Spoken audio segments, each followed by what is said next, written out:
అందరూ అంతటా పాపం చేసి దేవుడు అనుగ్రహించే మహిమను పొందలేకపోతున్నారని ప్రభువైన యేసుక్రీస్తు వారు సెలవిస్తున్నాడు. మనందరము పాపమే గనుక మన పాపముల కోసం, మన దోషముల కోసం ప్రభువైన యేసుక్రీస్తు వారు ఆ కలువరి శిలువలో 3 మేకుల మధ్య ఆ రక్తాన్ని చిందింతూ వచ్చినాడు.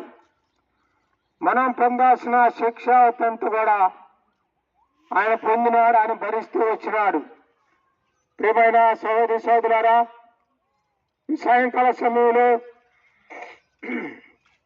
మీరు ఎక్కడికైనా సరే నేను పాపని ఒప్పుకుంటే దేవుడు నిన్ను క్షమిస్తాడు, పరలోక రాజ్యంలో వార్చుడిగా చేయాలని ఆయన ఎంతో ప్రేమతో మనవి చేస్తున్నాడు.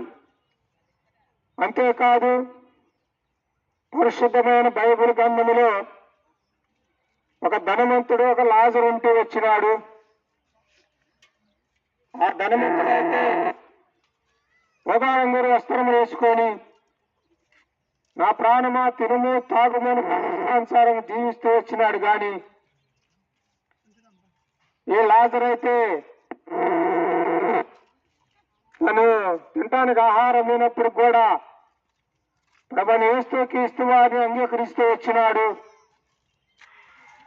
అయితే ఇంచుమించుగా ఇద్దరు చనిపోతూ వచ్చినారు, ధనవంతుడు లాజరు.